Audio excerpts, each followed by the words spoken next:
नमस्कार। मेडिटेशन यानी ध्यान, मेडिटेशन पर आज हम एक बड़ा खुलासा करने जा रहे हैं। इस खुलासे से करोड़ों लोगों के दिल को चोट पहुंच सकती है।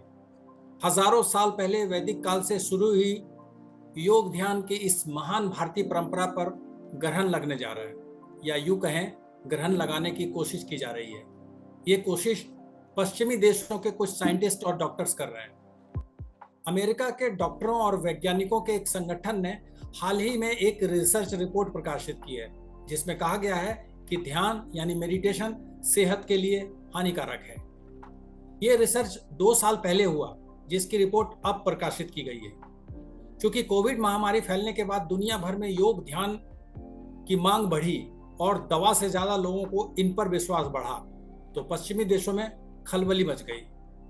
अमेरिका और इंग्लैंड की फार्मा इंडस्ट्री को अपना बाजार सिकुड़ता दिखने लगा और उसके बाद योग ध्यान पर एक रिसर्च का नाटक रचा गया। बाजार के दबाव में इंग्लैंड 2017 और 18 में इस तरह का एक रिसर्च कर चुका है, जिसमें 84 स्कूलों के 8000 बच्चों पर शोध किया गया। वे बच्चे 11 से 14 आयु वर्ग के थे। रिसर्च की रिपोर्ट में कहा गया है कि माइंडफुलनेस बच्चों के मेंटल सेहत को इंप्रूव करने में असफल रहा है। उल्टा कई मामलों में तो बुरा प्रभाव पड़ा। बड़ी चालाकी से माइंडफुलनेस को मेडिटेशन से जोड़कर रिपोर्ट प्रकाशित कर दी गई, लेकिन उस रिपोर्ट का कोई खास असर नहीं हुआ। इंग्लैंड सहित पूरी दुनिया मेडिटेशन की मुरीद बनी रही। इंग्लैंड में मार खाने के बाद अब फार्मा बाजार ने अमेरिका में यह शगुफा छोड़ा है। अमेरिका ने यहाँ एक गलती कर दी। उसने रिसर्च का सैंपल साइज बहुत छोटा रखा। सिर्फ 953 लोगों पर सर्वे किया, जिनमें से केवल 10% पर मेडिटेशन का प्रतिकूल प्रभाव बताया गया है। रिपोर्ट में कहा गया है कि मेडिटेशन से एंजाइटी, डिप्रेशन, अकेलापन और डर की समस्या पैदा हो सकती है। यह समस्या उन लोगों के साथ भी हो सकती है जिन्हें कभी कोई मानसिक परेशानी नहीं रही है। इस प्राचीन भारतीय परंपरा पर विदेशी चोट लगाने के प्रयासों पर आज हमने ये एपिसोड रखा है, जिसमें देश के एक जाने माने मेडिटेशन गुरु से बात करेंगे।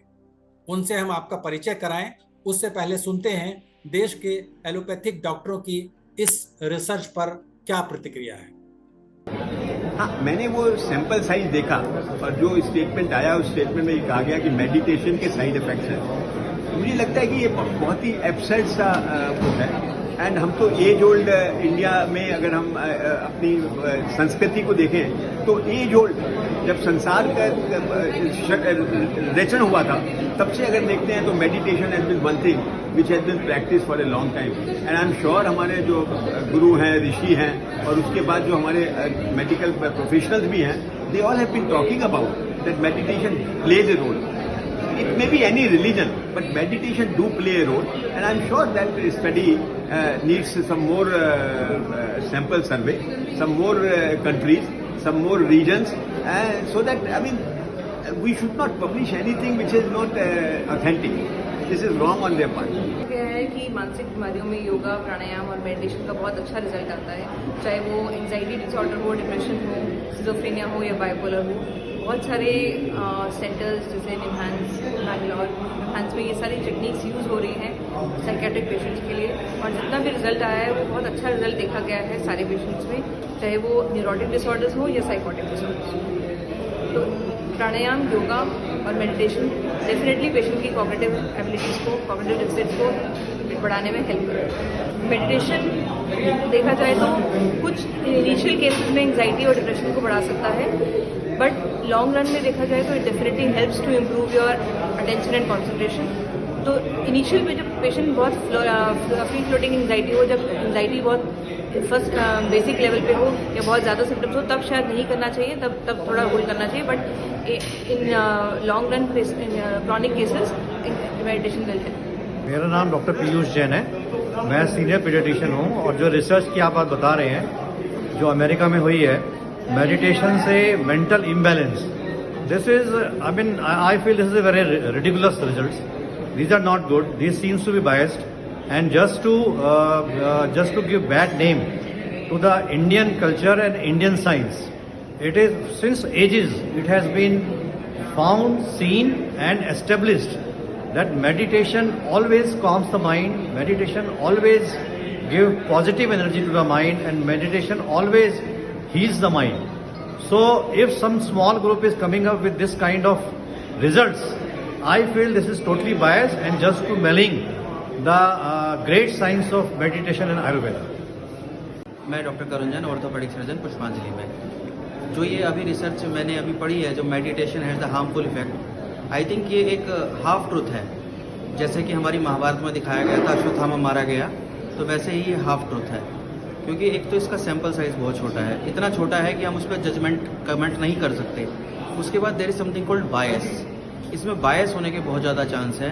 This study can be influenced with various factors so that they want to influence the meditation. Because हमारे तो सनातन धर्म में, मैं एक डॉक्टर हूँ बट स्टिल द मेडिटेशन का जो पावर है हमारे ऑर्थोपेडिक्स में हीलिंग के लिए, मेडिसिन में, क्रोनिक इलनेसेस में, डिप्रेशन में, it is considered one of the very powerful what is ornament in our treatment factor. So मुझे इस रिसर्च को लेके बहुत सारी क्वेरी है and I want a proper authentic double bias trial so that we can comment on it, but as of now I don't agree with this research. जो आपने कहा है कि मेडिटेशन से लोगों को डिप्रेशन पैदा होता है, ये एक बहुत छोटी सी स्टडी की गई है। हाँ, मेडिटेशन में हम ये नहीं जान सकते कि वो व्यक्ति उस मेडिटेशन को प्रॉपरली कर रहा है कि नहीं कर रहा, पहली बात। दूसरी बात ये है कि उस मेडिटेशन के टाइम पे वो क्या सोच रहा है, क्या वो मेडिटेशन ही कर रहा है या वो अपने ही कोई पुरानी प्रॉब्लम्स को सोचे जा रहा है। क्योंकि उसके पास एक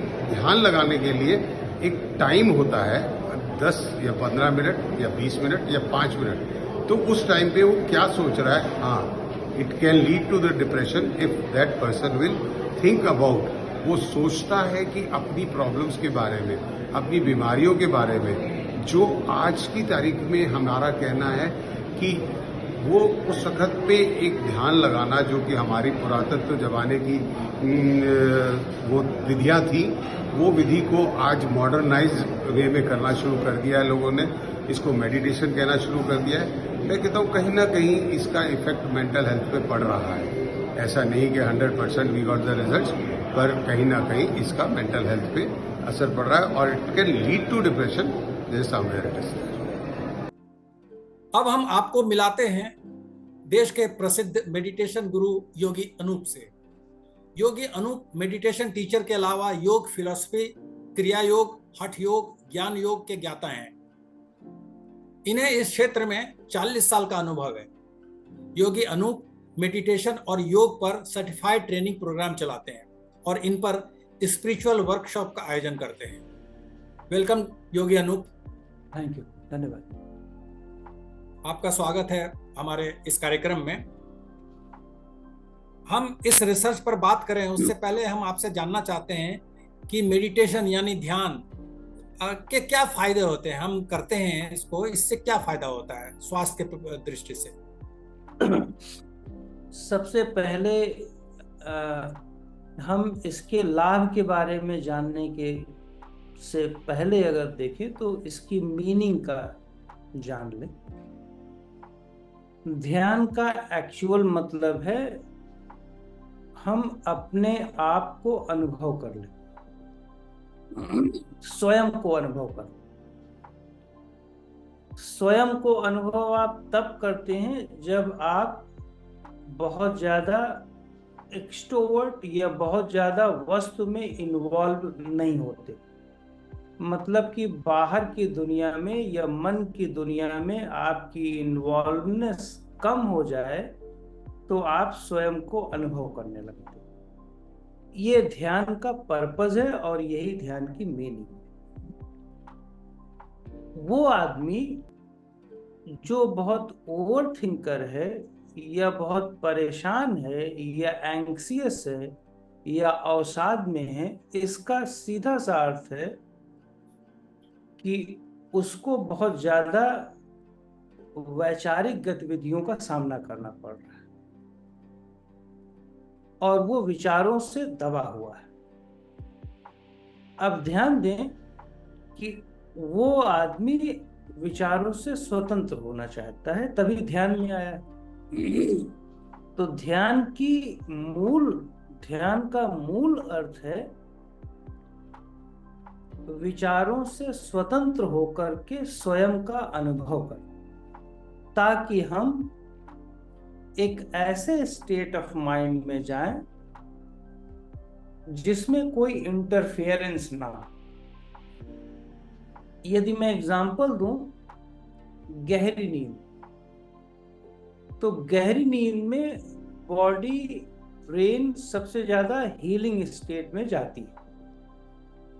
हीलिंग स्टेट में इसलिए जाती है क्योंकि उसमें माइंड न तो बॉडी पर इंटरफेयर करता है और न ही बॉडी माइंड पर इंटरफेयर करता है, सभी स्वतंत्र। सेम आप ध्यान में करते हैं, माइंड खत्म हो जाता है, विचार खत्म हो जाता है, और विचार हमारे बॉडी पर इंटरफेयर नहीं करता, ब्रेन पर इंटरफेयर नहीं करता, और न ही बॉडी ब्रेन हमारे माइंड पर करता है। तो हमारी हीलिंग प्रोसेस बहुत फास्टर हो जाती है ब्रेन की। अब अगर टेक्निकली देखें तो ये जो केस है जो आप कह रहे हैं कि मेडिटेशन से नुकसान, आपने बताया ना। एक मिनट अनूप जी, हम उस पर बाद में आएंगे, हम उस पर सवाल करेंगे। मैं अब मेरा अगला सवाल ये है, जब आप मेडिटेशन सिखाते हैं या कराते हैं, वर्कशॉप करते हैं, तो उस पे क्या क्या प्रतिबंध है? चाहे आयु का प्रतिबंध है या किसी रोग का प्रतिबंध, क्या प्रतिबंध है? मेडिटेशन चूंकि मेरा स्पेसिफिक डिजीज बेस्ड मेडिटेशन, तो अगर आप टेक्निकली देखें तो उस आदमी को मेडिटेशन शुरुआती दौर में नहीं कराना चाहिए जो ऑलरेडी एंजाइटी में है। जो एंजाइटी में या अवसाद में है, स्ट्रेस में है, उसे जरूर कराना चाहिए, लेकिन एंगर में है उसे जरूर कराना चाहिए, लेकिन जो एंजाइटी डिप्रेशन में है उसे नहीं कराना चाहिए। वो इसलिए क्योंकि यदि उस समय आप विचारों से उसे स्वतंत्र करने की कोशिश करोगे तो उसे फियर लगेगा, डर लगेगा। वो इसलिए क्योंकि एक सामान्य आदमी जो एंजाइटी या अवसाद में या डिप्रेशन में है, उसको ये लगता ही है कि ये दुनिया मेरे काम की नहीं, किसी काम की नहीं है। तो उसे जब मेडिटेशन में वो ध्यान करता है और ध्यान करते समय जब ये अनुभव करता है कि ये दुनिया किसी काम की नहीं है, तो उसे और डिप्रेशन होने की संभावनाएं होती है। तो इसीलिए हम अवसाद या डिप्रेशन वालों को प्राणायाम तक ही एंड कर देते हैं, उनको ध्यान करने की सलाह बिल्कुल नहीं दी जाती। बहुत अच्छी बात कही। अब हम आते हैं उस रिसर्च पे जो अमेरिकी रिसर्च में कहा गया है। उसमें यह भी कहा गया है कि अगर कोई स्वस्थ है, कोई मानसिक समस्या नहीं है, उनके मानसिक संतुलन बिगड़ने का भी खतरा रहता है अगर आप मेडिटेशन करते हैं। वो बिल्कुल गलत है। वो इसलिए गलत है क्योंकि कोई भी व्यक्ति जो स्वस्थ है, स्वस्थ का मतलब उसे फिजिकली कोई डिजीज नहीं है, मेडिकली कोई डिजीज नहीं, लेकिन ओवर थिंकिंग तो आप मेडिकल रिपोर्ट में तो आता नहीं कि ओवर थिंकर है या स्ट्रेस में है, एक लेवल के बाद ही आता है। तो टेक्निकली अगर देखो तो जो आदमी मेडिकली स्वस्थ है लेकिन मेंटली अस्वस्थ है, अपने आप से संतुष्ट नहीं है, अपने आप में सेटिस्फाइड नहीं है, डीप स्लीप नहीं है, वे लोग अगर मेडिटेशन करते हैं तो उनकी लाइफ स्टाइल और इम्प्रूव होती है, उनका थॉट और स्ट्रॉन्गर होता है, और उनका एक्सपीरियंस लेवल, उनकी कंसंट्रेशन स्पैन और ज़्यादा स्ट्रॉन्गर होता है, बढ़ता है। ध्यान दें, एक नॉर्मल आदमी का कंसंट्रेशन स्पैन 3-4 सेकंड से ज़्यादा नहीं होता, लेकिन अगर आप की कंसंट्रेशन स्पैन ज़्यादा बढ़ जाती है तो आप किसी भी ऑब्जेक्ट में या किसी भी ऑब्जेक्ट के डेप्थ, आपकी ऑब्जेक्ट में डेप्थ बढ़ जाती है। मीन्स उसमें अनुभव करने की डेप्थ जब बढ़ती है तो आप में हार्मोनल सीक्रेशन बहुत नेचुरल फॉर्म में होता है और वो बहुत सेटिस्फाइंग होती है। उस सेटिस्फैक्शन का लेवल मसल्स को रिलैक्स तो करता ही है और मेजर इन्फ्लेमेशन को रिड्यूस कर देता है बॉडी में। ध्यान दें, यदि मेडिटेशन, ये तो मेरे पास 20,000 से ज़्यादा स्टूडेंट हैं जिन पर मैंने डायरेक्टली प्रयोग किया हुआ है।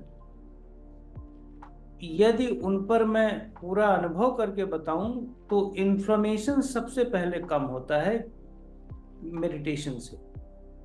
बिल्कुल वैसे ही जैसे गहरी नींद लेने के बाद इन्फ्लेमेशन कम होता है, बिल्कुल वैसे ही आपको डीप मेडिटेशन या मेडिटेशन करने के बाद इन्फ्लेमेशन कम होता है, जिससे ब्रेन ही नहीं बल्कि लिवर, खर्राटे, फैटी लिवर को भी इससे रिड्यूस किया गया है।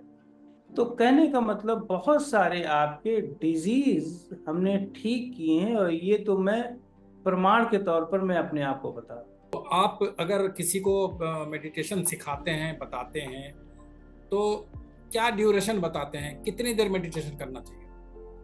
ड्यूरेशन में मेडिटेशन के कई मेथड होते हैं, ध्यान दें। तो अगर वो उसकी कंसंट्रेशन स्पैन बहुत कम है तो वो कोई ऑब्जेक्ट को पकड़वा करके, ऑब्जेक्ट पर फोकस करके उसको मेडिटेशन बताया जाता है कि 10-15 मिनट कर लो, आधा घंटा कर लो। लेकिन बहुत ज़्यादा शुरुआती दौर में समय नहीं दिया जाता। उसका कारण है क्योंकि जब आप बहुत ज़्यादा समय देते हैं बिगनर्स को तो उनको स्ट्रेस के बढ़ने की संभावनाएं आ जाती हैं। क्यों? क्योंकि सिटिंग पोजीशन है, लाइंग पोजीशन नहीं। सिटिंग पोजीशन में आपकी स्पाइन पे स्ट्रेस आता है, और चूंकि बिगनर्स की कंसंट्रेशन स्पैन वैसे ही कम होती है, तो जब वो ज़्यादा टाइम लगाने लगता है तो उसके ब्रेन में ज़्यादा स्ट्रेस प्रोड्यूस होने लगता है, ऊबने लगता है वो।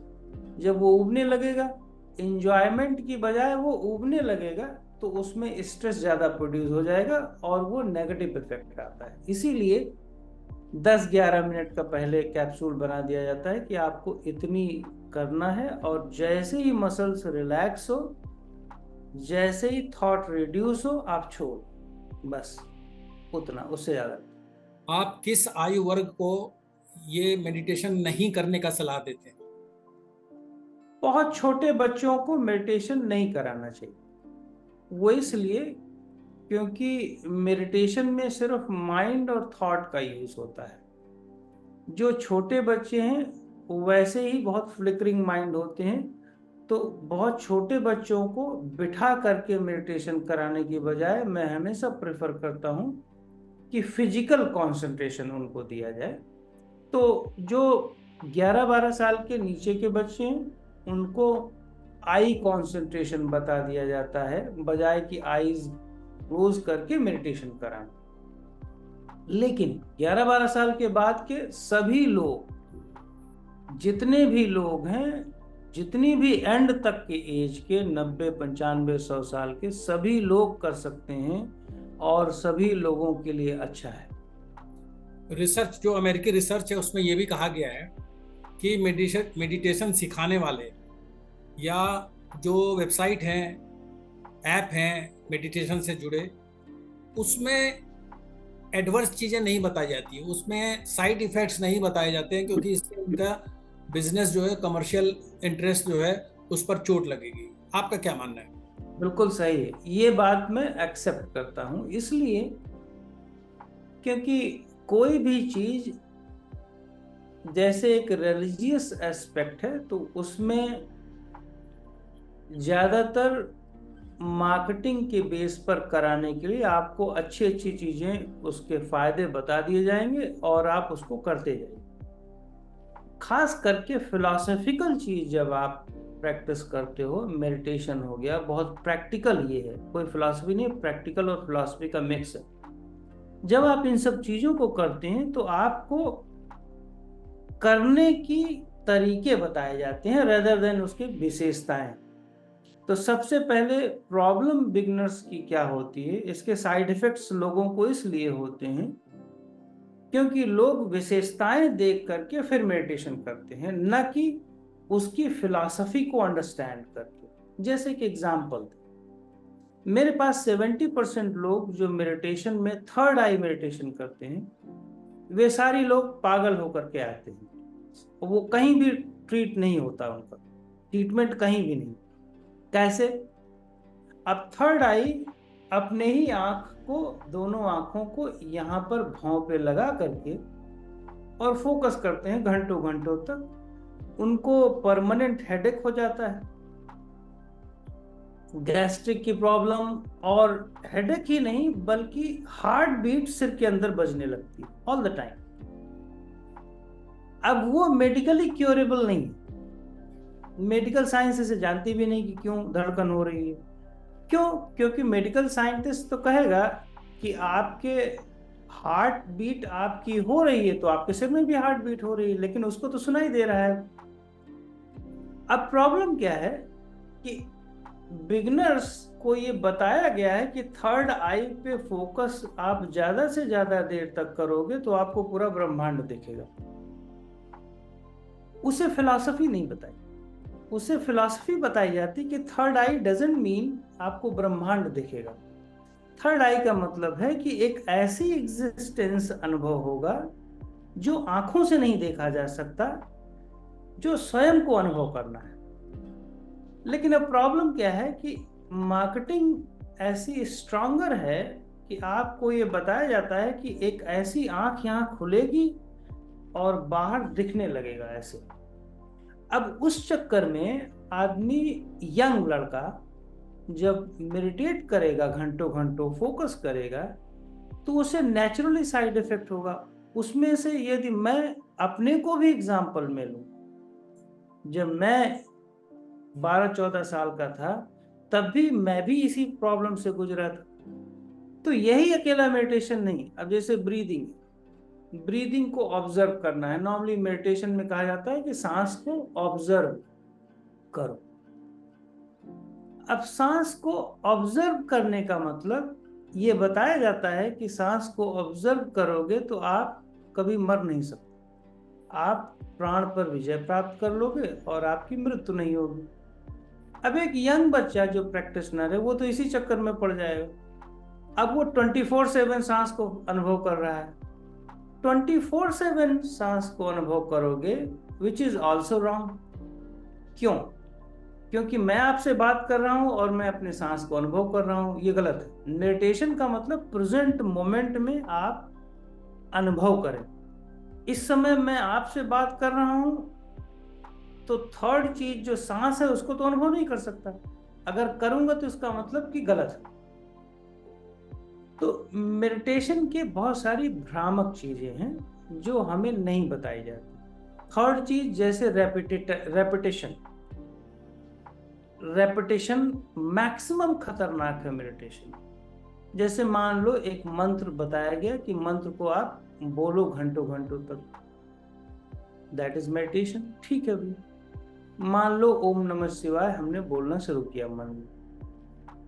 आप आज भी बोल रहे हैं, कल भी बोल रहे हैं, परसों भी वही बोल रहे हैं। अब ये रेपिटेटिव, एक थॉट्स का ग्रुप आपने रिपीट करना शुरू किया, कुछ दिनों में आप यूज्ड हो जाते।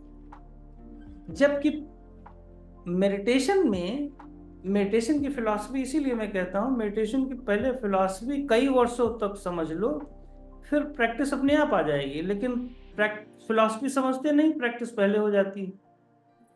तो अगर आप टेक्निकली देखो तो मेडिटेशन का मतलब है जिस मोमेंट में हो, अब खाना खा रहे हो तो खाने का स्वाद ले रहे हो, पूरी तरह से स्वाद में इन्वॉल्व हो, दैट इज मेडिटेशन। क्योंकि जब स्वाद ले रहे होगे तो कोई थॉट प्रोड्यूस नहीं कर सकते आप। जब आप पानी पी रहे हो तो कोई थॉट नहीं प्रोड्यूस कर सकते। So meditation means at that moment you are not producing any images, not producing any clips, videos, and not producing any thought even. अब प्रॉब्लम क्या है, जो नॉर्मल मेडिटेशन के हमारे ग्रुप सेशन होते हैं लोग जो कराते हैं उसमें कोई एक ग्रुप ऑफ थॉट दिया जाता है जिसको आपको रिपीट करने को बोला जाता है, जो आपके ब्रेन को पूरी तरह से धीरे धीरे कुछ वर्षों में चौपट करके रख देता है, क्योंकि आपको बिल्कुल वैसे ही कर दिया जैसे आप पूजा कर रहे हो। तो मेडिटेशन और पूजा में बहुत फर्क होता है। मेडिटेशन माइंड को, थॉट को लेस करने के लिए होता है, ना कि थॉट और प्रोड्यूस करने के लिए। सो फिलॉसफी पहले मेरे अनुसार होनी चाहिए। आपने बहुत अच्छी अच्छी बातें बताई मेडिटेशन के बारे में, कुछ खामियां भी गिनवाए आपने, और इसी खामियों के वजह से इस तरह के रिसर्च आ रहे हैं मेडिटेशन के बारे में। और शायद एक वजह ये भी है कि इसे एक धर्म विशेष, हिंदू धर्म से जोड़ा गया है, चाहे जैसे आपने मंत्रोच्चारण की बात की है। आपसे आखिरी सवाल ये है कि इस रिसर्च के पीछे आपको क्या लगता है?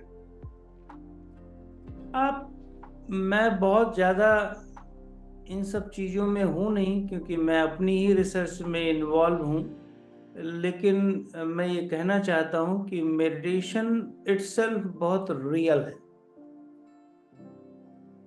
जो ब्रेन की, जो बॉडी की, जो हार्मोन्स की ग्रोथ के लिए वन ऑफ द बेस्ट है। इससे अच्छा कोई और साधन नहीं हो सकता। लेकिन फिर से मैं दोहराना चाहूँगा, जब तक मेडिटेशन को बहुत अच्छी तरह से समझ न लिया जाए फिलॉसफिकली, थॉरोली, तब तक प्रैक्टिस करना व्यर्थ है। और यदि कोई कल्ट में हम चलते हैं तो वहां पर हम मारे जाते हैं। बहुत बहुत धन्यवाद योगी जी, आपने आकर हमारे दर्शकों को मेडिटेशन के बारे में वो सारी बातें बताई जो शायद बहुतों को नहीं पता है। बहुत बहुत धन्यवाद आपका।